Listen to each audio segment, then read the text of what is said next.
नमस्कार, एक बार फिर से स्वागत है आपका। अब हम जो शुरू कर रहे हैं वो है हमारा जेनेटिक का सेमेस्टर सेकंड का पेपर फर्स्ट। ठीक है, तो हम जो शुरू कर रहे हैं वो है आपका जेनेटिक।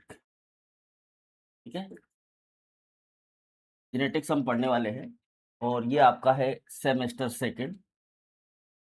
यहाँ लिख देते हैं ताकि ध्यान रहे हमें। सेमेस्टर सेकंड का ये फर्स्ट पेपर है जेनेटिक्स का। ये हम अब शुरू करने वाले हैं। ठीक है, तो अब हमें इस पेपर के बारे में जानकारी लेनी है कि इसमें क्या-क्या चीज़ें हैं एक तो, और आज हमारा ये पहला टॉपिक इसके अंदर हम शुरू करेंगे, क्रोमोसोम थ्योरी ऑफ इनहेरिटेंस। ठीक है? तो देखो इसके अंदर जो है पूरा जो पेपर है ना वो मेंडल, म्यूटेशन, क्रोमोसोम, जीन इनके ऊपर ही डिपेंडेंट है। ठीक है?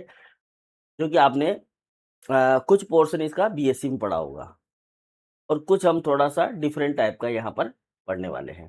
ठीक है? तो जनरली ये सिंपल सा पेपर है और जो आपने क्लासिक जेनेटिक्स के अंदर जो चीज़ें पढ़ी होंगी वो सारी सब कुछ यहाँ पर आने वाली है। कुछ 2-4 चीज़ों को छोड़ के 2-4 चीज़ें मतलब कुछ थोड़ी-सी एडवांस टेक्नोलॉजी हम यहाँ पर इस्तेमाल करेंगे। वो इसमें टूल्स एंड टेक्निक्स वाली चीज़ें भी इसमें इंक्लूडेड है। ठीक है? तो ये सिंपल सा पेपर है और अच्छे नंबर गेन करने वाला है। सीएसआईआर नेट के हिसाब से भी ये अच्छा पेपर है, अगर आपने इसको थोड़ा-सा और डिटेल में पढ़ा तो। हम यहाँ पर क्योंकि अब सेमेस्टर सिस्टम है तो उसी सेगमेंट के हिसाब से पेपर को हम तैयार कर रहे हैं, ठीक है? ताकि आप एग्ज़ाम के अंदर लिख सको। ओके? चलिए, तो ये जो हमारा पेपर है जेनेटिक्स का सेमेस्टर सेकंड का, अब इसके अंदर हम जो शुरू कर रहे हैं, जो हमारा टॉपिक है, एक पहला क्रोमोसोम थ्योरी ऑफ इनहेरिटेंस। ये हमारा टॉपिक है, chromosome theory of inheritance. Inheritance, ठीक है? वंशानुगति का गुणसूत्रीय सिद्धांत, इसको हिंदी में बोलेंगे वंशानुगति का गुणसूत्रीय सिद्धांत। ठीक है, क्रोमोसोम थ्योरी ऑफ इनहेरिटेंस। तो अब आप मुझे बताओ कि ये किसने दिया था? अगर आपका आंसर सही है, अब मन में सोच लो कि ये फला साइंटिस्ट ने दिया होगा क्रोमोसोम थ्योरी ऑफ इनहेरिटेंस। ठीक है, तो आप सोच लीजिए, फिर मैं आपको बताता हूँ कि अगर ये क्वेश्चन आ जाता है हमारा एग्जाम के दौरान, क्योंकि 10 क्वेश्चन हमारे छोटे आते हैं लाइन टू लाइन 1 2 3 करके, तो उनमें ऐसे क्वेश्चन पूछे जाते हैं क्रोमोसोम थ्योरी ऑफ इनहेरिटेंस किसने दिया था। ठीक है, सोच लिया अब आपने? अब मैं बताता हूँ। देखो ये जो क्रोमोसोम थ्योरी ऑफ इनहेरिटेंस है, ये दिया था हमें सट्टन और बोवेरी ने। किसने दिया था? सट्टन और बोवेरी ने। ठीक है, तो ये प्रपोज्ड किया है, प्रपोज्ड बाय दो साइंटिस्ट है, एक सट्टन है और दूसरा बोवेरी है। ठीक है, तो इसको हम लिख देते हैं, थोड़ा सा इंक नहीं दिख रहा है। डब्ल्यू सट्टन का नाम है वाल्टर सट्टन, ठीक है ना, वाल्टर सट्टन, और दूसरा नाम है T Boveri. T Boveri, T Boveri, T Boveri मतलब थियोडोर बोवेरी, ये इसका नाम है। ठीक है, तो एक तो है वाल्टर सट्टन और दूसरा है टी बोवेरी। ठीक, इन्होंने अलग अलग तरीके से इसका वर्णन किया है। अलग अलग तरीके से मतलब अलग अलग जगह थे ये, और वहां पर इन्होंने क्रोमोसोम थ्योरी का वर्णन किया। फिर बाद में सब कुछ चीजें क्लब कर दी गई और एक थ्योरी बना बना दी गई जिसे बोलेंगे क्रोमोसोम थ्योरी ऑफ इनहेरिटेंस। समझ में आ गई बात? ठीक है, अब इन्होंने इस थ्योरी के अंदर क्या बताया है? तो इन्होंने कुछ चीजें बताई है। इन्होंने क्या कहा कि जो क्रोमोसोम होते हैं, गुणसूत्र जो होते हैं, उनका जो बिहेवियर होता है वो मेंडल के जो मेंडल ने जो जीन को फैक्टर कहा था, उन फैक्टर के जैसा होता है। ठीक है, मतलब ये क्या बोल रहे हैं कि जो क्रोमोसोम है, उस क्रोमोसोम का बिहेवियर, जो मेंडल की थ्योरी है, मेंडल की जो थ्योरी है, उस मेंडल की थ्योरी के आधार पर जो मेंडल ने दिया था फैक्टर, है ना, फैक्टर, फैक्टर, फैक्टर यानी कि जिसको हम क्या बोलते हैं आजकल, जीन बोलते हैं। इसके जैसा ही होता है, मतलब इन दोनों का बात एक ही है। हम उसको जीन कहें, हम उसको फैक्टर कहें, ठीक है, या हम उसको क्रोमोसोम भी कह सकते हैं।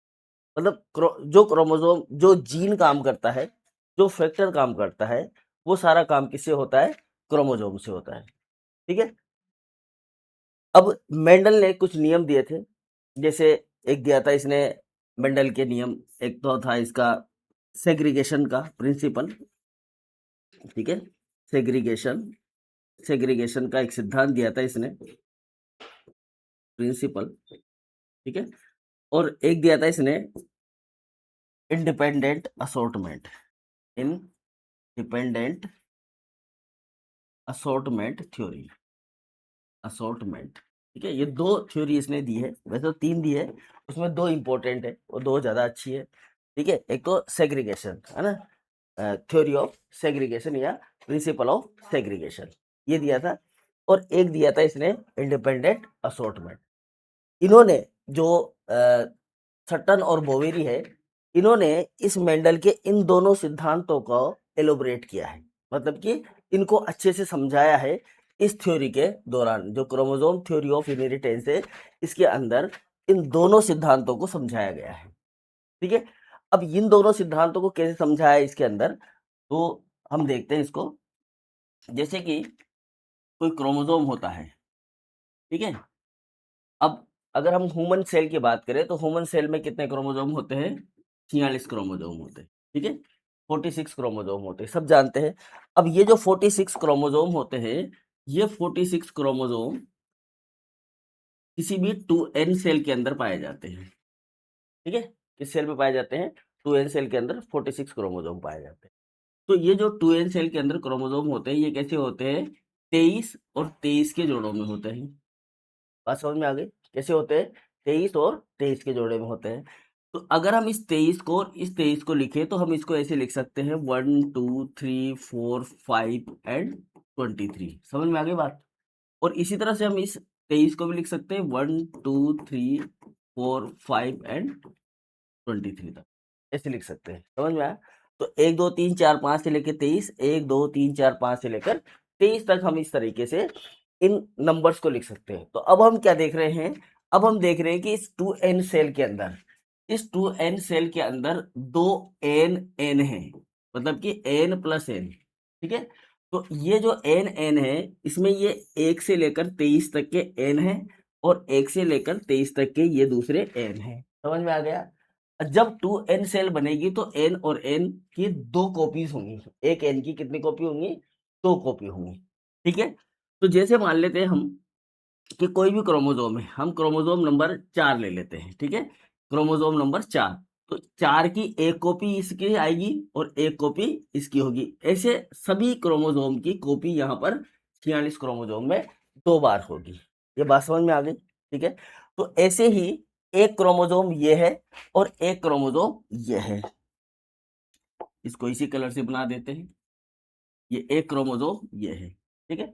ऐसे दो क्रोमोसोम है। अब हमने कहा कि ये हमने ले लिया जी 4 नंबर क्रोमोसोम, ठीक है। ध्यान से समझने के लिए हम ऐसा कर रहे हैं, ठीक। तो ये दो क्रोमोसोम हो गए हमारे पास में, मतलब एक सेल के अंदर मान लेते हैं हम दो ही क्रोमोसोम है और 2n सेल है, एक नंबर n है, एक नंबर n है। तो ये चार नंबर वाला क्रोमोसोम हमने ले लिया, ऐसे भी मान सकते हो आप, या हम मान सकते हैं कि दो क्रोमोसोम है किसी सेल के अंदर, ये भी हम कर सकते हैं, ठीक है। थोड़ा सा इसको और छोटा सा लिख देते हैं ताकि हमारा जो क्वेश्चन है वो इसी में ही पूरा हो जाए। तो मैं ये कह रहा हूँ कि ये यहाँ पर हमारे दो क्रोमोसोम है, सेम सेम नंबर के क्रोमोसोम, ठीक है। बात समझ में आ गई? अब ये किसी 2n सेल के अंदर है, तो इसको हम मान लेते हैं कि ये एक 2n सेल है जिसके अंदर सेम टाइप के दो क्रोमोसोम अवेलेबल है, ठीक है। अब ये सेल क्या करती है? मियोसिस करती है। क्या करती है ये? मियोसिस करती है। तो मियोसिस करेगी तो क्या होगा? मियोसिस के दौरान दो अवस्थाएं होती है मियोसिस की, मियोसिस फर्स्ट और मियोसिस सेकेंड, ठीक है ना। मियोसिस फर्स्ट और मियोसिस सेकेंड, ऐसी दो अवस्थाएं होती है। तो इन दो अवस्थाओं में ये जो सेल है आगे चलकर ये सेल 4 कोशिकाएं बनाएंगी। कितनी बनाएंगी? 4 सेल बनाएंगी, और प्रत्येक सेल के अंदर इन दोनों क्रोमोसोम की एक एक कॉपी होगी, ठीक है।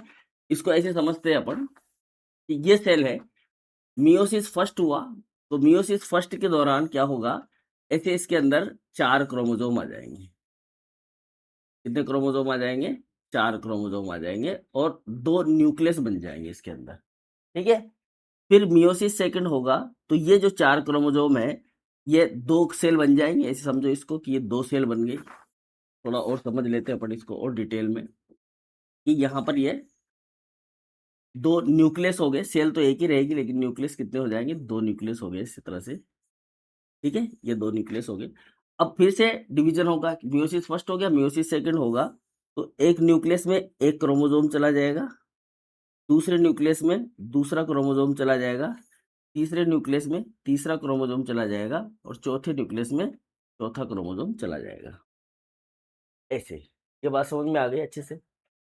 तो कहने का मतलब क्या है, कहने का मतलब ये है कि भैया ये 2 क्रोमोसोम थे, ठीक है ना, 2 क्रोमोसोम थे। अब एक और इसको और अच्छे से डिफाइन करने के लिए हम क्या करते हैं, इसका रंग बदल लेते हैं। हम इसको कर देते हैं ब्लू कलर का, ठीक है। ये एक ब्लू कलर का है, तो इसका मतलब है कि यहाँ पर दो कॉपी बनी है, वो इस तरह की बनी हुई है, ठीक है। एक ये, एक ये ग्रीन और एक ब्लू, शायद आपको नहीं दिख रहा होगा। अब एक ग्रीन तो इसमें चला गया, ऐसे समझो। ये ब्लू वाला जो है, ये मान लेते हैं इसके अंदर चला गया, ये ग्रीन वाला इसके अंदर चला गया और ये ब्लू वाला इसके अंदर चला गया। तो प्रत्येक क्या हो गया, अलग अलग हो गया, ठीक है ना। मतलब ये जो क्रोमोसोम है, ये क्रोमोसोम पहले जोड़े के रूप में थे और ये जोड़े से क्या हो गए, अलग अलग हो गए। अलग अलग हो गए, तो इस अलग अलग होने को ही क्या बोल रहे हैं हम, सेग्रीगेशन बोल रहे हैं, ठीक है। अब ये दोनों जो क्रोमोसोम है, क्योंकि ये दोनों क्रोमोसोम हमारे पास कहाँ से आए हैं, ये दोनों क्रोमोसोम की कहानी भी मैं आपको बता देता हूँ। एक क्रोमोसोम जो है वो हमारे पास किससे आया है, फादर से आया है, और जो दूसरा क्रोमोसोम है हमारे पास, वो मदर से आया है, ठीक है। एक किससे आया है, फादर से, और एक किससे आया है, मदर से आया है। मतलब एक क्रोमोसोम हमें फादर से मिलता है और एक क्रोमोसोम हमें मदर से मिलता है। कब मिलता है, मतलब क्रोमोसोम, एक क्रोमोसोम का मतलब एक जोड़ा क्रोमोसोम, मतलब 23 गुणसूत्र हमें पिता से मिलते हैं और 23 गुणसूत्र किससे मिलते हैं, माता से मिलते हैं, ठीक है।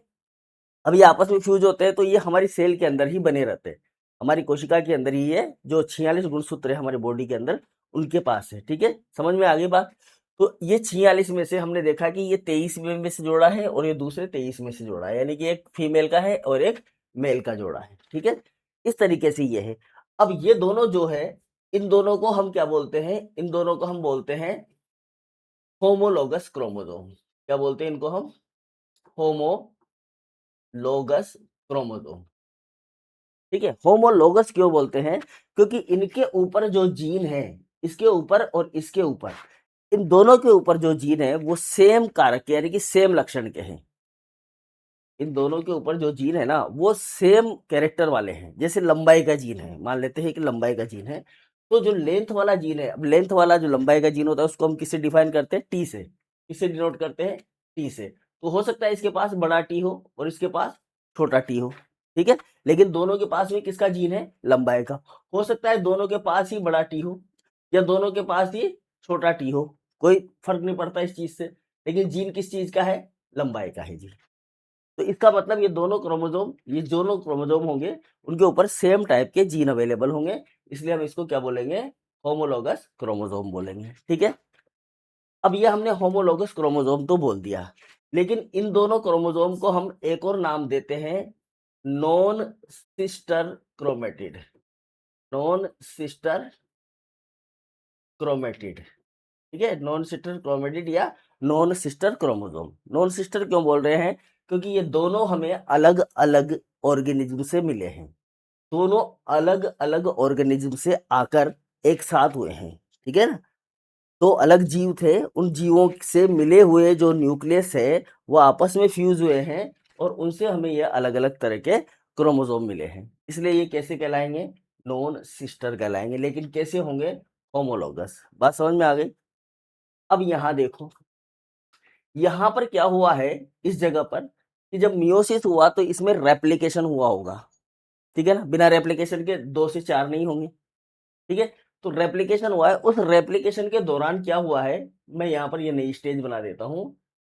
इस रेप्लिकेशन के दौरान क्या हुआ है कि ये जो क्रोमोसोम है इसकी एक कॉपी बनी इस तरीके से, ग्रीन वाले की, और इसी तरीके से ये ब्लू वाले की भी एक कॉपी बन गई ऐसे, ठीक है, बात समझ में आ गई। तो ये दो ग्रीन ग्रीन वाली जो कॉपी बनी है ना, इनको हम बोलते हैं सिस्टर क्रोमेटिड। क्या बोलते हैं? सिस्टर क्रोमेटिड या सिस्टर क्रोमोसोम, ठीक है ना। ये क्या कहलाएगा आपका? सिस्टर, ठीक है, ये दोनों भी क्या कहलाएंगे? सिस्टर, ठीक, क्लियर बात। और ये जो है आपका, ये क्या कहलाएगा? नॉन सिस्टर, क्योंकि ये अलग अलग से आया है। यहाँ पर ये क्या हुआ है? एक की ही कॉपी बनी है। यहाँ तक की बात समझ में आ गई। तो अब जो सट्टन और बोवेरी है वो क्या समझाना चाह रहे हैं? वो समझाना चाह रहे हैं कि भाई जब ये साथ साथ रह रहे हैं ना, यहाँ एक साथ रह रहे हैं, ठीक है ना, ये दो होमोलोगस क्रोमोसोम है जो मियोसिस के दौरान क्या होते हैं? अलग हो जाते हैं। तो दो होमोलोगस क्रोमोसोम में जब मियोसिस होता है तो वो दोनों क्या होते हैं? अलग होते हैं। ये अलग हो रहे हैं कि नहीं हो रहे? सब अलग अलग कोशिकाओं में चले गए, ठीक है। एक क्रोमोसोम एक कोशिका में चला जाता है, दूसरा क्रोमोसोम दूसरी कोशिका में चला जाता है, ये बात करता है, ठीक है। इसके बाद ये दूसरा नियम देता है, ये तो बात हुई किसकी? सेग्रीगेशन की। अब मेंडल का दूसरा नियम क्या था? Independent assortment. दूसरा नियम क्या था? इंडिपेंडेंट असोर्टमेंट, ठीक है, ये इसका दूसरा नियम था, इंडिपेंडेंट असोर्टमेंट। इस नियम के आधार पर अगर हम बात करें तो ये नियम क्या कहता है? ये नियम ये कहता है कि क्रोमोसोम हमेशा एक पेयर के रूप में रहते हैं, ठीक है, पेयर के रूप में रहते हैं। जब भी कोई सेल होगी, 2n सेल होगी, यानी कि ये द्विगुणित कोशिकाओं के अंदर ही होता है, पहली बात ये। तो ये एक पेयर के रूप में होते हैं। जब मूवमेंट होता है, मूवमेंट मतलब जब इनमें गतिशीलता होती है या ये ध्रुव की ओर जाते हैं, जब सेल डिवीजन होता है, कोशिका विभाजन होता है, तो ये इंडिपेंडेंटली एक दूसरे को बिना प्रभावित किए हुए अलग अलग हो जाते हैं। मतलब इसने इसको प्रभावित नहीं किया और इसने भी इसको प्रभावित नहीं किया, ठीक है, बिना प्रभावित किए हुए ही एक दूसरे से अलग हो जाते। इस नियम को बोला जाता है इंडिपेंडेंट असोर्टमेंट का नियम, ठीक है। तो ये वाल्टर और सॉरी सट्टन और बोवेरी ने ये नियम हमें, मतलब ये जानकारी हमें बताई क्रोमोसोम थ्योरी के दौरान। कहने का मतलब उसने कहा कि जो मेंडल जिनको फैक्टर कह रहा था, मेंडल क्या कह रहा था? जिनको फैक्टर कह रहा था, वो वास्तव में गुणसूत्र के ऊपर जो पाए जाने वाले जीन होते हैं वो होते हैं, ठीक है ना। ये क्या बताना चाह रहा है? ये थ्योरी ये बताना चाह रही है कि जो मेंडल ने जिनके बारे में फैक्टर कहा था, ठीक है, मेंडल ने क्या कहा था? जिनको फैक्टर कहा था, वो फैक्टर ही वास्तव में जो गुणसूत्र होता है उसके ऊपर पाए जाने वाले जीन है। और उन जीन को गुणसूत्र ही एक पीढ़ी से दूसरी पीढ़ी में कैरी करता है। इसका मतलब उसने ये भी कहा कि जो मेंडल के फैक्टर है, उन फैक्टर को क्रोमोसोम ही एक पीढ़ी से दूसरी पीढ़ी में ले जाता है, ठीक है। और ले जाकर क्या दर्शाता है? आनुवांशिकता दर्शाता है, यानी कि इनहेरिटेंस को दर्शाता है। बात समझ में आ गई है? ठीक है, क्लियर है। तो कहने का मतलब है कि जो भी चीज जाएगी यहाँ से एक जनरेशन से नेक्स्ट जनरेशन में, माता पिता से उसकी संतानों में जाने वाले जितने भी गुण हैं वो किसके थ्रू जाएंगे? क्रोमोसोम के थ्रू जाएंगे। यानी कि क्रोमोसोम ही हेरिडिटी का एकमात्र तरीका है, ठीक है। और जो गुण है वो गुण कहाँ पाए जाते हैं? जीन के पास पाए जाते हैं। मतलब जीन जो होता है उन गुण को प्रोड्यूस करता है, ठीक है। अब जो फैक्टर होते हैं, फैक्टर हमने देखा कि दो तरह के होते हैं, मेंडल के नियम आपने सबने पढ़े हैं। एक प्रभावी होता है और दूसरा अप्रभावी होता है ना। प्रभावी और अप्रभावी, डोमिनेंट और रिसेसिव फैक्टर पाए जाते हैं, ठीक है। तो वो जो फैक्टर है, क्योंकि मेंडल को इतनी नॉलेज नहीं थी उस समय कि ऐसा जीन होता है, क्रोमोसोम होता है, ये बाद में जब थ्योरी प्रोड्यूस की गई, इन लोगों ने बताया, तभी हमें मेंडल के बारे में जानकारी मिली कि मेंडल तो ये सारी चीजें पहले कह चुका है, लेकिन उसका कहने का तरीका क्या था? फैक्टर, है ना। उसने इसको सबको क्या बोला है? फैक्टर कहा है, ठीक है। अब हम, ये तो बात समझ में आ गई आपको? ठीक है, अब हम बात करते हैं फीचर्स की। ये जो क्रोमोसोम थ्योरी है, क्रोमोसोम थ्योरी ऑफ इनहेरिटेंस, इसके फीचर्स क्या है? फीचर्स मतलब लक्षण क्या है इसके? फीचर्स कि हम किसके आधार पर इस थ्योरी को बयान करने की कोशिश कर, ठीक है। फीचर्स क्या है इसके, इसके बारे में हम बात करेंगे, ठीक है। फीचर्स, तो देखो, ये जो क्रोमोसोम थ्योरी ऑफ इनहेरिटेंस है वो ये बताती है कि कोई भी आनुवांशिक जो लक्षण होता है वो एक जनरेशन से दूसरी जनरेशन में किसके थ्रू जाता है? क्रोमोसोम के थ्रू जाता है। ठीक है ना? ये थ्योरी ने हमको क्या बताया? इस थ्योरी ने हमें बताया कि कोई भी आनुवांशिक लक्षण, ठीक है ना, कोई भी आनुवांशिक लक्षण यानी कि हेरिडिटरी ट्रेट्स, आनुवांशिक लक्षणों को क्या बोलते हैं? Hereditary traits. कोई भी हेरिडेटरी ट्रेट्स है, कोई भी आनुवांशिक लक्षण है, वो एक जनरेशन से नेक्स्ट जनरेशन में, एक जनरेशन से नेक्स्ट जनरेशन में किसके थ्रू जाएगा? एक जनरेशन से नेक्स्ट जनरेशन में क्रोमोसोम के थ्रू जाएगा, है ना? किसके थ्रू जाएगा? क्रोमोसोम के थ्रू। क्रोमोसोम, ये लिख लो यहाँ पर, क्रोमोसोम गुणसूत्र के थ्रू ही जाएगा और कोई दूसरा तरीका नहीं है। ठीक है? अब देखो, कोई भी जनरेशन होती है ना, ये जनरेशन, तो ये जो जनरेशन होती है, दूसरी बात इसकी हम बता रहे हैं ये, ठीक है? कोई भी जनरेशन होती है तो नई जनरेशन यानी कि नई पीढ़ी बनती कैसे है? नई पीढ़ी बनने का एक ही तरीका है। नई पीढ़ी तभी बनेगी जब कोई स्पर्म और कोई एग, स्पर्म और एग, इन दोनों का क्या हो? फर्टिलाइजेशन हो। ठीक है? ये कोई सा भी जीव अगर बनेगा तो वो कैसे बनेगा? स्पर्म और एग के फर्टिलाइजेशन से बनेगा। ठीक है? अब जो हेरिडिटरी ट्रेट्स एग के अंदर है, मतलब अंडे के अंदर है, और जो हेरिडिटरी ट्रेट स्पर्म यानी कि शुक्राणु के अंदर है, ये ही फर्टिलाइज होंगे और नेक्स्ट जनरेशन में ट्रांसपोर्ट होंगे। ये चले जाएंगे किसके अंदर? नेक्स्ट जनरेशन में। ठीक है? इससे जो अगली जो पीढ़ी बनेगी, वो उसमें दोनों के ही गुण होंगे। एग के पास पाए जाने वाले जो भी हेरिडेटरी ट्रेट्स है, मतलब कि आनुवंशिक लक्षण है, वो, और दूसरे स्पर्म। अब अगर हम एग और स्पर्म की बात करें, तो ये जो एग होता है ये भी एक कोशिका होती है, और जो स्पर्म होता है ये भी क्या होती है? एक कोशिका होती है। ठीक है? अब जो स्पर्म या एग होता है, ये दोनों क्या होती है? सेल। और इन सेल के अंदर क्या होता है? न्यूक्लियस। और न्यूक्लियस में क्या होता है? क्रोमोसोम। क्या होता है? क्रोमोसोम। और क्रोमोसोम के ऊपर क्या लगे होते हैं? आपके जीन, जिनको मेंडल ने क्या कहा? फैक्टर।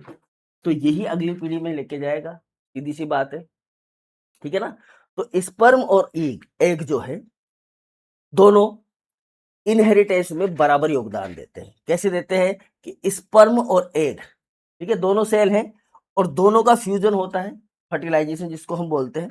उसके दौरान वो नेक्स्ट जनरेशन बनाते हैं। मतलब कि यहाँ पर फर्टिलाइजेशन से क्या बनेगा? जाइगोट बनेगा, जाइगोट का डेवलपमेंट होगा और पूरा ऑर्गेनिज्म तैयार हो जाएगा।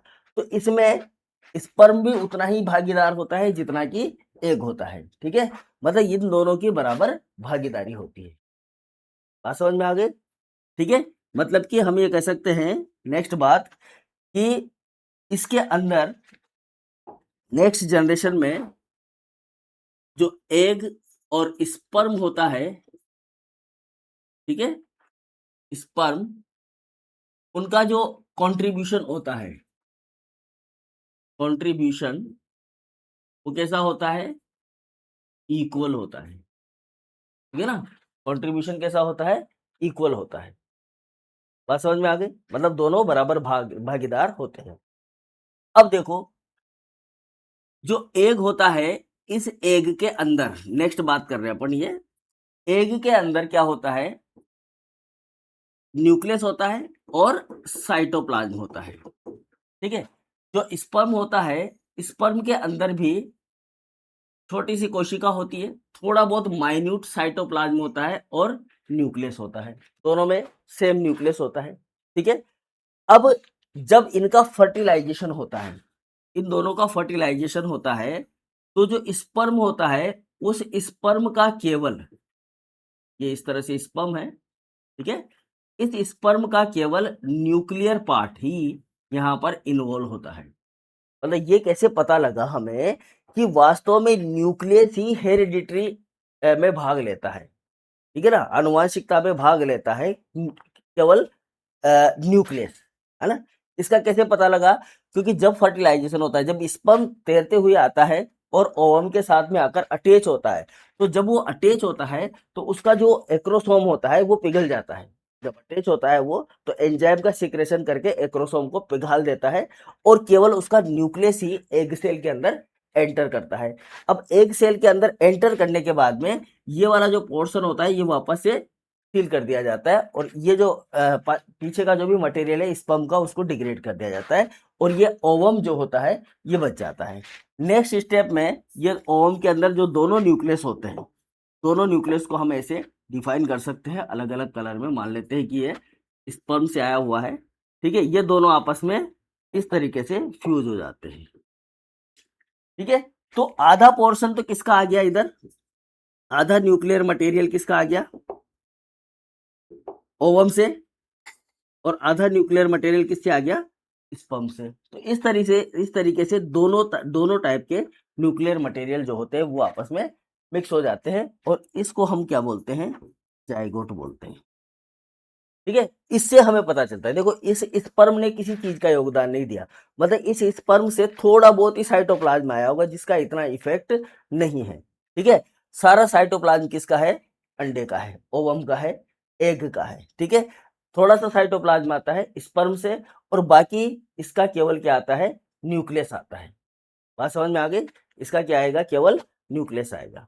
तो ये दोनों आपस में फ्यूज होते हैं और ये फ्यूज होकर जायगोट बनाते हैं। तो इससे हमें पता चलता है कि स्पर्म का न्यूक्लियर पार्ट, ठीक है ना, न्यूक्लियर पार्ट ही हेरिडिटरी, जो स्पर्म हो चाहे एग हो, दोनों की ही बात बराबर है। क्योंकि हमने देखा कि न्यूक्लियस का जब स्पर्म का जब न्यूक्लियस ही एंटर हो रहा है तो इसका मतलब है कि न्यूक्लियस के अंदर पाया जाने वाला जो पोर्शन है वही हेरिडिटरी में भाग लेता है, मतलब कि आनुवंशिकता में भाग लेता है। बात समझ में आ गई। तो जो न्यूक्लियस के अंदर हेरिडिटरी मटेरियल होता है वो कहाँ पाया जाता है, सेल के अंदर। और सेल के अंदर जो न्यूक्लियस होता है उसमें हेरिडिटरी मटेरियल कौन सा पाया जाता है, आपका क्रोमोसोम, ठीक है।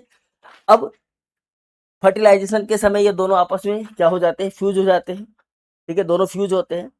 न्यूक्लियस में जो क्रोमोसोम होते हैं, ठीक है, वो उनके ऊपर ये जो अब न्यूक्लियस, इस न्यूक्लियस के अंदर, इस न्यूक्लियस के अंदर जो भी क्रोमोसोम है उनके ऊपर जो है हेरिडिटरी जीन लगे हुए हैं, या आप कह सकते हो किसी भी आनुवांशिक लक्षण के कारक लगे हुए हैं जिनको हमने बोला फैक्टर, है ना। ट्रेट्स या लक्षण बोले, ट्रेट को बोलते हैं लक्षण, अनुवांशिक जो लक्षण है उनके लिए फैक्टर लगे हुए हैं। फैक्टर मतलब जो मेंडल ने फैक्टर बोला था उनको आजकल हम क्या बोलते हैं, जीन बोलते हैं। जैसे बालों का रंग हो गया, त्वचा का रंग हो गया, है ना, चेहरा मोहरा कैसा बनेगा, लिप कैसे होंगे, है ना। अगर आप एक दूसरे को भी देखोगे, अपने आस पड़ोस में भी देखोगे, या अपने भाई बहन को भी देखोगे, या चाचा ताऊ को देखोगे, है, या अपनी क्लास के स्टूडेंट्स को आपस में चेक करोगे तो सब में कुछ ना कुछ डिफरेंस है, सभी एक जैसे नहीं है। जबकि हमारे सबके पूर्वज सेम है लेकिन फिर भी कहीं ना कहीं कुछ ना कुछ डिफरेंसेस है ना। चाहे चेहरे में हो, चाहे ऊंचाई में हो, लंबाई में हो, गोरे कालेपन में हो, एक ही पिता की 3 से 4 संतानें हैं, सबके जो कलर हैं वो डिफरेंट है, सबके कलर भी डिफरेंट है। तो वो जो डिफरेंट कलर उनको मिले हैं अलग अलग, वो किसकी वजह से मिले हैं, ट्रेट्स की वजह से, लक्षणों की वजह से मिले हैं, ठीक है ना। तो यहाँ पर हम ये कह सकते हैं कि जो क्रोमोसोम है, ठीक है ना, इन क्रोमोसोम के ऊपर ट्रेट्स यानी कि लक्षण जो होते हैं उस लक्षणों के फैक्टर्स पाए जाते हैं और उनको क्रोमोसोम एक जनरेशन से दूसरी जनरेशन में कैरी करता है, ठीक है। ये इसकी हो गई चौथी बात। नेक्स्ट बात करें कि जो भी क्रोमोसोम होता है, ठीक है, या क्रोमोसोम का कोई भी जो पेयर होता है, ठीक है, उसका किसी भी ऑर्गेनिज्म के डेवलपमेंट में स्पेसिफिक रोल होता है, ठीक है ना। कोई भी जो क्रोमोसोम होता है, इस क्रोमोसोम का जो पेयर होता है, पेयर का मतलब जोड़ा, दो होंगे, इनका किसी भी ऑर्गेनिज्म के, कोई भी जो ऑर्गेनिज्म है उसके डेवलपमेंट में क्या होगा, स्पेसिफिक रोल होगा।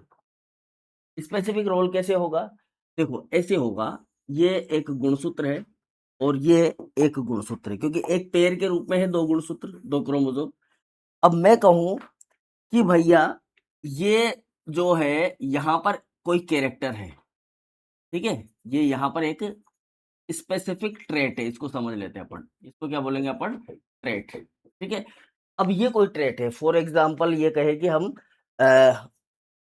बालों की लंबाई का ट्रेट है, या बालों की लंबाई छोड़ो आप, मोटा मोटी हम बात करें, जैसे कि लंबाई के ही गुण ले लेते हैं, थोड़ा समझ में आएगा, मेंडल को समझते, मेंडल के साथ साथ हम चलते हैं तो जल्दी समझ में आएगा। ट्रेट ले लिया हमने किसका, लेंथ का ले लो आप, दूसरों में फिर अपन क्या है कंफ्यूज हो जाएंगे ज्यादा। लेंथ का हमने ट्रेट ले लिया, अब लेंथ का लक्षण जो है, लेंथ को हम किससे डिफाइन करते हैं, लंबा या बोना। ठीक है, तो हमने एक ले लिया लंबा और एक ले लिया बोना, ये दो लक्षण होते हैं इसके, है ना।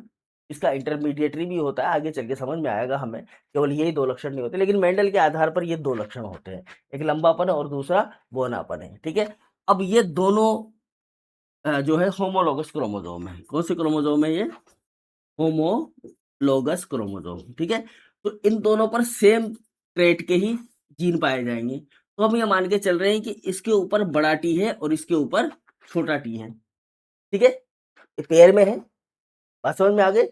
अब मान लो ये ऑर्गेनिज्म, एक लक्षण तो इसके पास ये है कि एक बड़ा टी है एक छोटा टी है।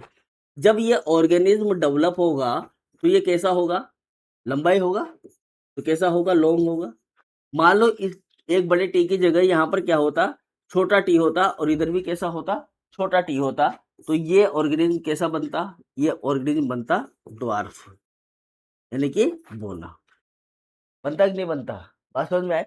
तो इसका मतलब है कि यहाँ पर जो क्रोमोसोम के जो पेयर होते हैं वो ऑर्गेनिज्म के डेवलपमेंट में स्पेसिफिक रोल प्ले करते हैं।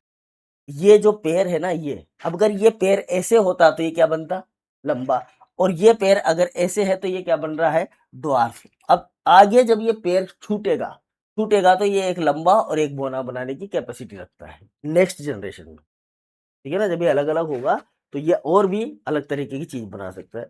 ये जब अलग अलग होगा तो ये केवल बोने ही बना सकता है, और अगर ये कंडीशन होती दो बड़े टी वाली तो ये हमेशा कैसे बनाएगा, लंबे ही बनाने की कोशिश करेगा। ठीक है ना, तो ये जो पेयर है ना, ये पेयर ही ऑर्गेनिज्म के डेवलपमेंट में अपना रोल प्ले करते हैं, कहने का मतलब ये स्पेसिफिक रोल होता है इनका।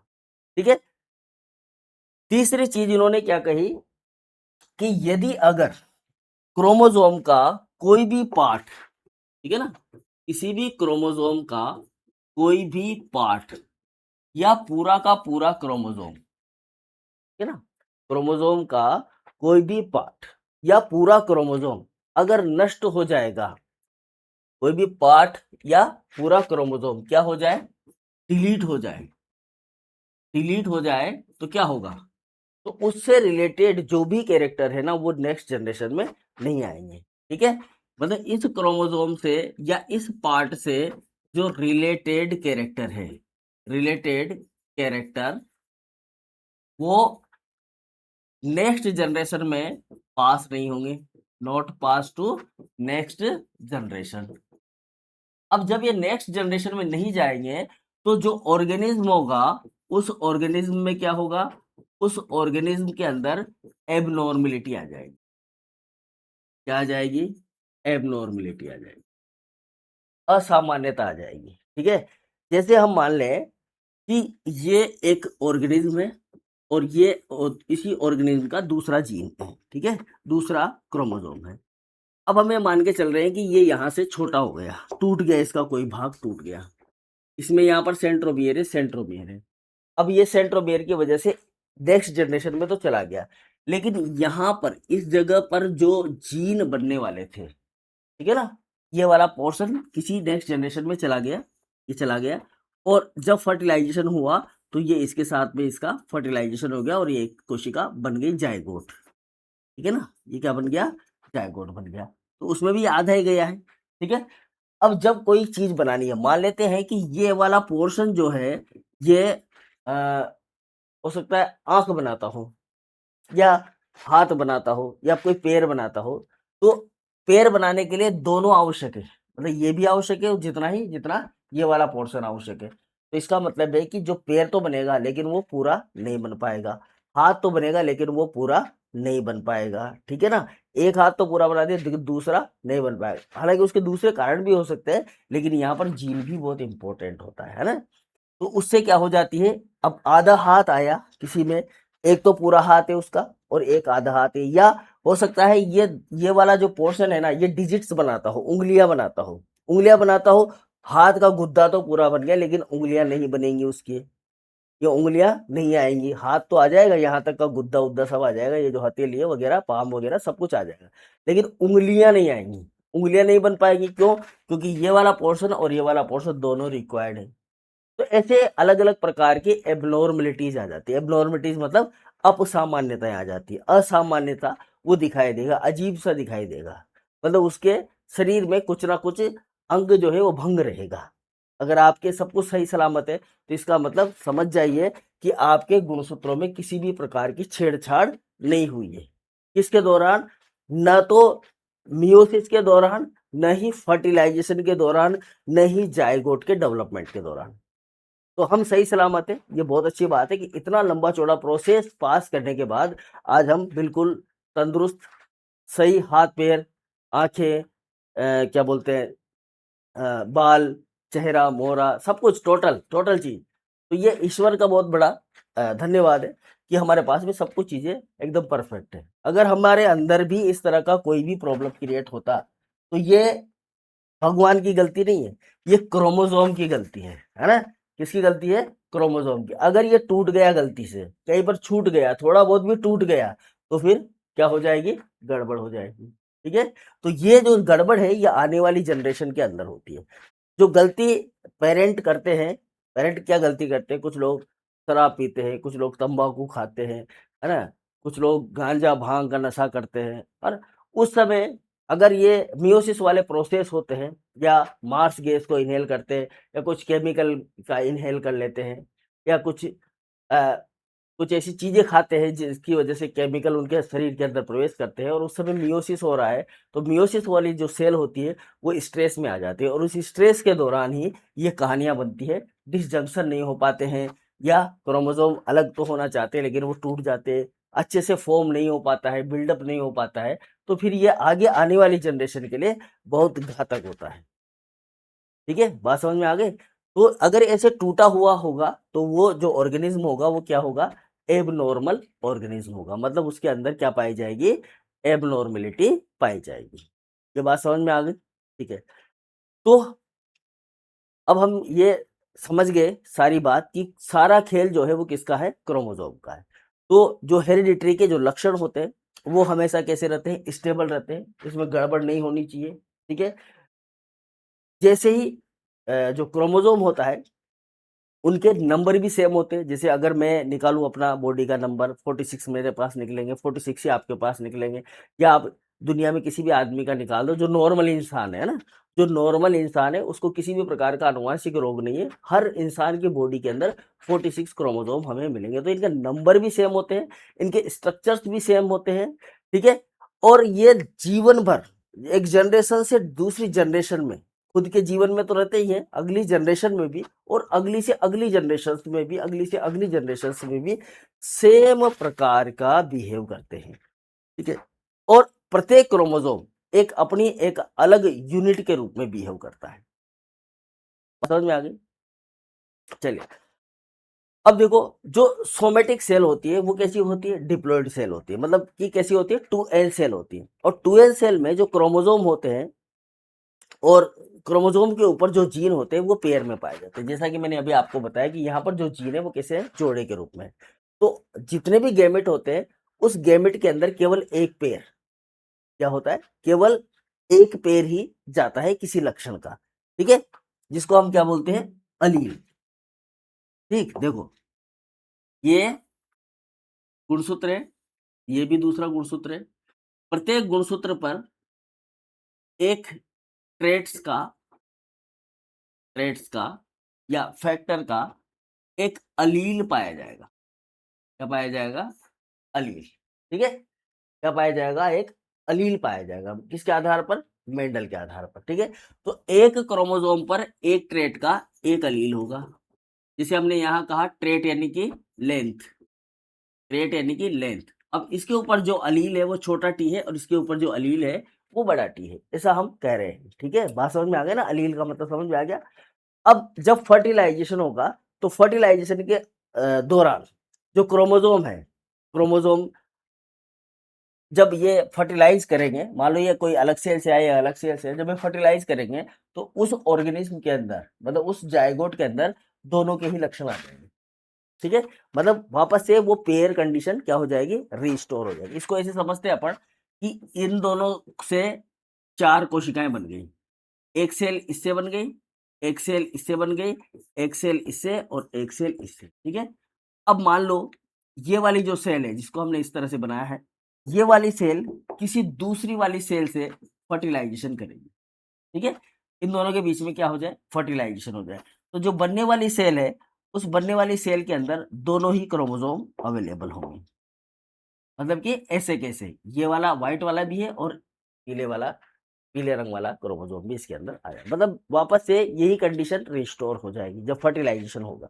ठीक है, तो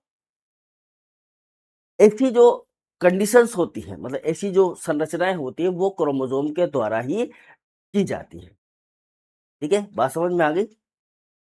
अब देखो, ये जो भी लक्षण होते हैं एक क्रोमोसोम के ऊपर, दोनों प्रभावी हो सकते हैं। मतलब कि कैसे हो सकते हैं, डोमिनेंट हो सकते हैं लक्षण जो हो सकते हैं, डोमिनेंट, या फिर ये कैसे हो सकते हैं, रिसेसिव हो सकते हैं। ठीक है ना, या तो जो लक्षण होते हैं वो डोमिनेंट हो सकते हैं या फिर वो रिसेसिव हो सकते हैं, या फिर दोनों के ऊपर डोमिनेंट हो सकते हैं। ठीक है, अगर दोनों के ऊपर डोमिनेंट है, जैसे ये डोमिनेंट है, या दोनों के ऊपर रिसेसिव है, तो इस अवस्था को बोला जाता है होमोजेनिसिटी। क्या बोला जाता है, होमोजेनिसिटी। ठीक है, समजेनिकता। ठीक है, और अगर ये वेरिएशंस में पाए जाते हैं, वेरिएशंस का मतलब जैसे कि एक बड़ा टी और एक छोटा टी होता है। ठीक है ना, मतलब दोनों के बीच में अलग अलग है, एक में प्रभावी लक्षण है और दूसरे में अप्रभावी लक्षण है, तो इसको बोला जाता है हेटेरोजेनिसिटी। क्या बोलते हैं इसको, हेटेरोजेनिसिटी।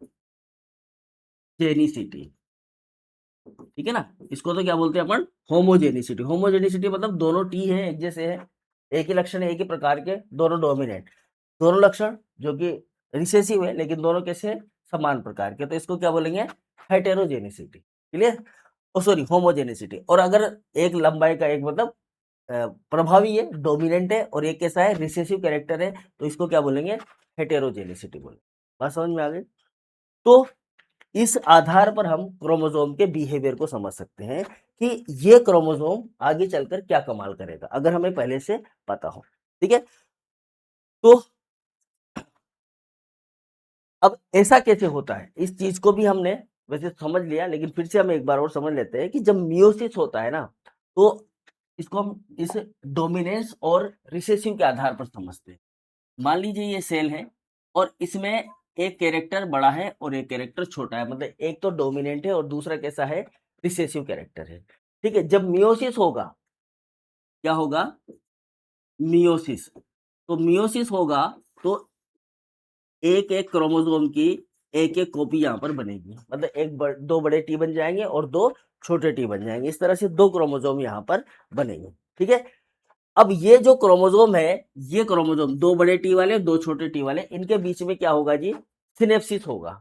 अब ये जो सिनेप्सिस होता है ना, ये मियोसिस के दौरान होता है, मियोसिस के दौरान सिनेप्सिस होता है। तो अब आप मुझे बताओ कि ये कौन सी अवस्था में होता है, फिर मैं आपको बताता हूँ। आप सोचो कौन सी अवस्था में होता है, मैं आपको बता रहा हूँ। ठीक है, तो मियोसिस जो होता है, मियोसिस में दो अवस्थाएं होती है, एक होती है मियोसिस फर्स्ट और दूसरी होती है मियोसिस सेकेंड। ठीक है, मियोसिस फर्स्ट में, इस मियोसिस फर्स्ट को हम बांटते हैं चार अवस्थाओं में, प्रोफेज, मेटाफेज, एनाफेज और टीलोफेज में। इसी तरह से हम मियोसिस सेकंड को भी प्रोफेज, मेटाफेज, एनाफेज और टीलोफेज में बांटते हैं। ठीक है, ये बात समझ में आ गई। अब इस मियोसिस फर्स्ट की जो प्रोपेज होती है, इसको हम 5 भागों में बांटते हैं, L, Z, P, D, D, ये आपको याद रखना है। ठीक है ना, इस एम को यहाँ लिख देते हैं, L, Z, P, D, D, और इसको इसी क्रम में याद रखना है क्योंकि बहुत से एग्जाम में ये पूछा गया, फर्स्ट ग्रेड के, सेकंड ग्रेड के, थर्ड ग्रेड के, यहाँ तक कि पटवारी के में भी, ठीक है, इस सीक्वेंस को। तो एल का मतलब लेप्टोटीन, लेप्टोटीन, जेड का मतलब जाइगोटीन, फिर पेकाइटीन, फिर डिप्लोटीन, और पांचवी है डाइकाइनेसिस, डाइकाइनेसिस, ठीक है। तो ऐसे ये L Z P D D 5 अवस्थाएं होती है, लेप्टोटीन, जाइगोटीन, पेकाइटीन, डिप्लोटीन और डाइकाइनेसिस, समझ गए। अब इसमें से ये जो पेकाइटीन अवस्था होती है ना, ये पेकाइटीन अवस्था, इस पेकाइटीन अवस्था के अंदर होता है क्या, सिनेप्सिस। अब ये सिनेप्सिस कैसे होता है, जैसे कि हमारे पास ये 2 क्रोमोसोम है ऐसे, ठीक है, और ये दोनों कौन से हैं, बड़े टी वाले हैं, और हमारे पास ये दूसरे क्रोमोसोम है जिन पर जीन है छोटा टी का, मतलब हम मान लेते हैं कि यहाँ पर वो जीन है, इस जगह पर वो जीन आपका अवेलेबल है, ठीक है।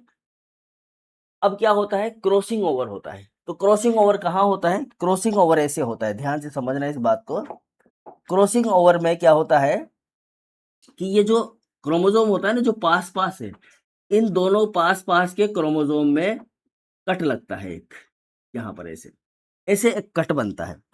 कट बनने पर, जब कट बनता है, तो ये वाला जो पोर्शन होता है, कौन सा, ये वाला पोर्शन तो इस वाले पोर्शन के साथ जुड़ जाता है। थोड़ा सा कट अपन बड़ा बना लेते हैं तो समझ में अच्छे से आ जाएगा, ठीक है ना। ये देखो ऐसे, ये यहाँ पर एक कट लगेगा, कुल मिलाकर बात ये है, ठीक है। तो क्या होगा, ये वाला पोर्शन तो इसके साथ जुड़ जाएगा और ये वाला पोर्शन इसके साथ जुड़ जाएगा ऐसे, ठीक है, समझ में आ गया। तो ये जो है, ये व्हाइट वाला देखो, ये तो पूरा ऐसा कैसा है, इसमें तो कोई चेंज आया नहीं है। तो एक क्रोमोसोम तो हमारे पास आ गया, कौन सा, ये बिल्कुल ग्रीन वाला, इसमें क्या है, बड़ा टी वाला कैरेक्टर यहाँ पर है, ठीक है। दूसरा क्रोमोसोम हमारे पास जो आया, उसमें ये एक बड़ा टी वाला, देखो ये बड़ा टी वाला ना, ये मतलब पीले रंग का, ये पीले रंग का आधा, और आधा हमारा व्हाइट कलर का, ये ऐसे, चल जा रहा है, ये व्हाइट कलर का, ठीक है। तो इसके पास क्या है, बड़ा टी है, और ये ही हमारा दूसरा भी बड़ा टी है, लेकिन दूसरे जीन इसके पास कौन से है, छोटे टी वाले हैं, है कि नहीं है, ठीक। छोटे टी वाले, छोटे टी वाले का मतलब जो बाकी जो जीन है वो इस तरह के हैं इसके पास। अब ये देखो, ये वाला है, इसके पास सब कुछ क्या है जी, छोटा टी है ना। नहीं, ये वाला लेंगे अब, दूसरा वाला, ये वाला हमने ले लिया, अब ये वाला लेंगे, ये वाला लेंगे तो इसमें आधा कैसा है, छोटे टी वाला है, बाकी जो कैरेक्टर है वो कौन से हैं, बड़े टी वाले, जो बड़े टी वाला डीएनए है उसके हैं, ठीक है ना। तो यहाँ पर कौन सा टी आ गया, छोटा टी, और यहाँ पर ये बाकी टोटल जो पोर्शन है वो बड़े टी जैसा है, ठीक है। अब देखो, इसको थोड़ा सा ऊपर कर लेते हैं, कहाँ से होता है, यहाँ से होता है, ठीक है, ये हमने कर लिया। अब चौथा क्रोमोसोम बच गया हमारा ये वाला, जो कि कैसा है, व्हाइट है। तो अब हमने इससे क्या समझ में आया, अब इससे हमें ये समझ में आया है कि जब क्रॉसिंग ओवर होता है, जब पेयरिंग होती है, तो जो ये गुणसूत्र है, मतलब ये जो गुणसूत्र है, इनमें गुणों के अंदर बदलाव होता है, चेंज होता है, ठीक है। और चेंज होने के बाद में ये अलग अलग कोशिकाओं में चले जाते हैं। ये सारे गुणसूत्र कहाँ चले जाएंगे, अलग अलग कोशिकाओं में। जैसे ये एक सेल के अंदर चला जाएगा, ये दूसरा दूसरी सेल के अंदर, ये तीसरा तीसरी सेल के अंदर, और ये चौथा चौथी सेल के अंदर। तो ऐसे ये 4 कोशिकाएं बनाएंगे। अगर एग है तो 3 नष्ट हो जाएंगी, एक बच जाएगी, और अगर स्पर्म है तो चारों की चारों बची रहेंगी, ठीक है। तो इस तरीके से ये इंडिपेंडेंटली सेपरेट होते रहते हैं, अलग होते रहते हैं, और मेंडल के नियमों का पालन करते हैं, ठीक है। अब देखो, कुछ ऑर्गेनिज्म, जैसे कि कुछ ऑर्गेनिज्म, क्या ह्यूमन की ही बात करें हम, तो ह्यूमन के अंदर कोई स्पेसिफिक क्रोमोसोम जो होता है ना, जैसे कि 2 क्रोमोसोम होते हैं इसके पास, एक्स एक्स और एक्स वाई, ठीक है। तो इसमें जो ये एक्स है और ये जो वाई है, ये क्या करता है, सेक्स का डिटर्मिनेशन करता है। आप मोटी मोटी बात इससे समझ सकते हैं अपन, ठीक है। एक्स अगर आएगा किसी ऑर्गेनिज्म के अंदर, ठीक है, मान लो मैं ही हूं, और मेरे अंदर अगर ये एक्स क्रोमोसोम होता, तो मैं क्या होता, महिला होता। ठीक है, मेरे पास कौन सा क्रोमोसोम है, वाई क्रोमोसोम है, इसलिए मैं क्या हूं, मेल हूं। समझ में आ गई बात। यानी कि ये क्रोमोसोम क्या कर रहा है, ये क्रोमोसोम सेक्स का डिटर्मिनेशन कर रहा है। मतलब ये बता रहा है कि अगर ये होगा तो ये मेल बनेगा और ये होगा तो ये फीमेल बनेगा। तो अब हमें समझ में आ गया कि जो क्रोमोसोम होते हैं वही हेरिडिटरी को ट्रांसपोर्ट करते हैं एक जनरेशन से दूसरे जनरेशन में। और ये जो क्रोमोसोम है ये सेम वैसे ही बिहेव करते हैं जैसे कि मेंडल ने जो इनहेरिटेंस के लॉ दिए हैं, जो नियम दिए हैं, उनका पूर्णतः ये पालन करते हैं। इसलिए हम क्या बोलते हैं कि क्रोमोसोम ही हेरिडिटरी की फिजिकल यूनिट होती है। गुणसूत्र ही आनुवांशिकता की भौतिक इकाई कहलाते हैं। जब आप गुणसूत्र का चैप्टर पढ़ा होगा अपने क्लास 10th के अंदर, तो वहां पर यह लिखा हुआ है, गुणसूत्र आनुवांशिकता की भौतिक इकाई होते हैं। ठीक है, तो वो इसलिए होते हैं, इससे हमें ये समझ में आता है कि अगर वाई नहीं जाएगा तो वो क्या बनेगा, महिला बनेगा। ठीक है ना, अगर एक्स नहीं जाएगा और वाई जाएगा तो वो क्या बनेगा, मेल बनेगा। ठीक है ना, वाई होगा तो मेल, और अगर वाई नहीं गया तो फीमेल बनेगा। सीधी सीधी बात है। तो इसका मतलब कि गुणसूत्र जब ये चीज डिसाइड कर सकते हैं कि कोई भी ऑर्गेनिज्म मेल बनेगा या फीमेल बनेगा, ये किसके ऊपर डिपेंड करता है, गुणसूत्र के ऊपर। तो इसका मतलब कि हमारे जितने कैरेक्टर है हमारे शरीर के अंदर, हमारे बॉडी के अंदर जितनी भी रिएक्शंस हो रही है, हमारे जो आकार प्रकार है, हमारी जो भाषा शैली है, हम जो बोल रहे हैं, हमारे अंदर जो ज्ञान है, ज्ञान भी, नॉलेज भी, इंटेलिजेंसी, ये इंटेलिजेंसी भी हमें किससे मिलती है, आनुवांशिक लक्षणों से मिलती है। मतलब यूं मत सोचो कोई मंद बुद्धि है या कोई बेवकूफ है या वो उसको कुछ आपसे कमजोर है तो इसका मतलब ये है कि वो पढ़ता नहीं है या उसको नॉलेज नहीं है। भाई उसको नॉलेज वो ले कैसे, उसका जीन ही काम नहीं कर रहा कुल मिला के। और वो जो जीन है वो उसको कहाँ से मिला है, उसके अपने पूर्वजों से मिला है, या तो वो उसके माता पिता के पास सुसुप्त अवस्था में पड़ा हुआ था जो कि आगे से आया हुआ। हो सकता है किसी के माँ बाप बहुत इंटेलिजेंट हो लेकिन उनके बच्चे मंदबुद्धि होते हैं। तो मंदबुद्धि है तो क्यों है, उनको ऐसा नहीं है कि जी यार माँ बाप तो इंटेलिजेंट है लेकिन बच्चा मंदबुद्धि है। तो भाई वो मंदबुद्धि उन माँ बाप की वजह से नहीं है, वो मंदबुद्धि या तो उसकी नानी की वजह से हो सकता है, या उसके दादा दादी की वजह से, या उसके नाना नानी की वजह से, या फिर उनके भी नाना नानी की वजह से हो सकता है वो शुरू से मंदबुद्धि वाला जीन कैरी करके लेके आ रहा हो और यहाँ आकर वो एक्टिव हो गया हो, वो पोर्शन एक्टिव हो गया हो, मंदबुद्धि हो गया। ठीक है, मतलब कि इंटेलिजेंसी का जीन जो है वो सप्रेस हो गया, कुल मिला के हमें कह सकते हैं। तो मंदबुद्धि हो गई, हमारे बालों का कलर हो गया, बालों का रंग हो गया, आंखों का रंग हो गया, आंखों का चेहरे की बनावट हो गई, शरीर के ऊपर बाल आना, है ना। वैसे तो हार्मोन की वजह से होता है, हमें मोटा मोटा दिखाई देता है कि हार्मोन का इन्फ्लुएंस होता है, उससे शरीर के ऊपर बाल होते हैं, दाढ़ी मूछ आना वगैरह। लेकिन ये सब भी जीन की वजह से ही होते हैं। अगर जीन सप्रेस हो गया, और जीन कहाँ है, गुणसूत्र के ऊपर, अगर वो सप्रेस हो गया तो दाढ़ी मूछ ही नहीं आएगी, है ना। तो दाढ़ी मूछ नहीं आना, ऐसा इसका मतलब ये नहीं है कि ये भगवान की वजह से हो रहा है, ये सब कुछ जीन की वजह से हो रहा है, गुणसूत्रों की वजह से हो रहा है। और वो गुणसूत्र या तो उस ऑर्गेनिज्म में आने के बाद में सप्रेस हुआ है, या इन्फ्लुएंस हुआ है, एनहेंस हुआ है ना, या फिर वो क्या हुआ है, आगे से ही ऐसा ही आया है। अब कुछ लोग बहुत ज्यादा हाईली एक्टिव होते हैं ना, उनको सब चीजों की नॉलेज होती है, वो सब कुछ काम को जल्दी जल्दी कर सकते हैं, वो सब कुछ अलग अलग तरीके से करते हैं। तो इसका मतलब ये थोड़ी है कि भाई उनके पास में कोई गॉड गिफ्ट हो रहा है, वो कोई भगवान ने आशीर्वाद दे रखा है उसको स्पेशली, या वो पूजा प्रतिष्ठा ज्यादा करता है इस वजह से, ऐसा कुछ नहीं है। वो सब कुछ जीन का कमाल है। तो आपके जितने ज्यादा अच्छे जीन है, आप उतने ही परफेक्ट ऑर्गेनिज्म हो गए इस धरती पर रहने लायक। ठीक है, तो यही बताती है हमें ये क्रोमोसोम थ्योरी। ठीक है ना, बात समझ में आ गई।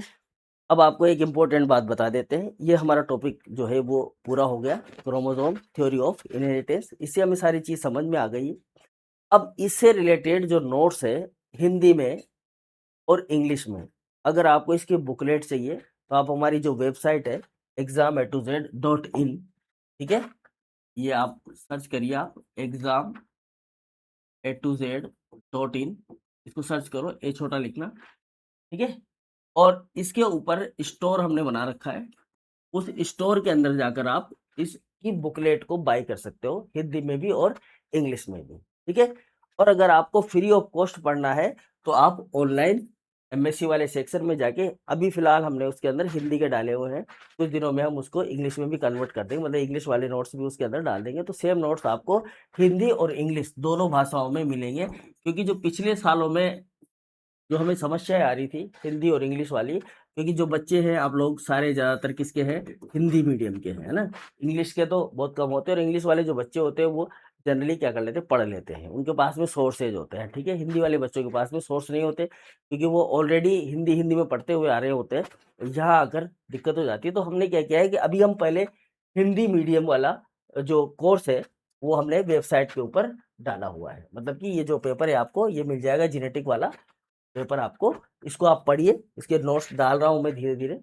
आप जैसे जैसे आप हम बढ़ते जाएंगे आगे, नोट्स इसके ऊपर हिंदी मीडियम के डलते हुए जाएंगे, तो आप वहाँ से नोट्स डाउनलोड भी कर सकते हैं और वहाँ पर जाकर पढ़ भी सकते हैं, और अपने नोट्स बना सकते हैं, खुद से भी आप बना सकते हैं, ठीक है। और अगर आपको इसकी प्रिंटेड बुक चाहिए तो वो आपको ऑनलाइन अवेलेबल है, ठीक है। 200-300 रुपये की किताब है, आपको प्रिंटेड बुकलेट जो है वो मिल जाएगी हिंदी में भी और इंग्लिश में भी, तो आप ये खरीद सकते हैं। ऑनलाइन स्टोर है हमारा ये exam-a2z.in पे, स्टोर का बटन है, स्टोर के बटन पे जाओ, वहाँ पर सारे ही पेपर आप मंगा सकते हो जो भी आपके कॉलेज में चलते हैं, ठीक है ना। 3 थ्योरी, 3 तो आपके इलेक्टिव के पेपर हैं, 3 इलेक्टिव पेपर हैं सेमेस्टर सेकंड के, ठीक है, और 3 आपके कोर पेपर चलेंगे। तो आपके जो भी इलेक्टिव आपने सेलेक्ट किए हुए हैं आप उनकी भी बुकलेट मंगा सकते हो तीनों, और आपने जो 3 कोर पेपर सेलेक्ट कर रखे हैं उनकी भी आप बुकलेट मंगा सकते हो ऑनलाइन। और ये जो तीनों जो बुकलेट है आपकी कोर की और इलेक्टिव की, ये 6 बुकलेट आपको मिलेगी हिंदी में भी और इंग्लिश में भी, ठीक है। अगर वहाँ पर स्टोर पे अवेलेबल नहीं मिलती आपको तो आप मुझे इस नंबर पर व्हाट्सएप कर दीजिए, और मैं आपको बुकलेट प्रोवाइड करवा दूंगा आपको जैसी चाहिए, क्योंकि उसमें डालने में थोड़ा टाइम लगता है, फोटो वगैरह ये बनाने पड़ते हैं, तो ऐसे है ना। तो आप इस नंबर पे मुझे मैसेज कर सकते हैं, व्हाट्सएप कर सकते हैं, मैं आपको बुकलेट प्रोवाइड करवा दूंगा जो भी आप चाहते हो। जिस भी आपके जो भी इलेक्टिव पेपर, जो 6 इलेक्टिव पेपर है सेलेक्ट करने के लिए आपके पास में राजस्थान यूनिवर्सिटी में, तो आप उनमें से 3 जो भी सेलेक्ट कर रहे हो आप बताइए, आपको उनकी हिंदी और इंग्लिश, हिंदी में चाहिए तो हिंदी में, इंग्लिश में चाहिए तो इंग्लिश में नोट्स आपको मिल जाएंगे, ठीक है। तो मिलते हैं नेक्स्ट क्लास में, तब तक के लिए goodbye, thank you very much.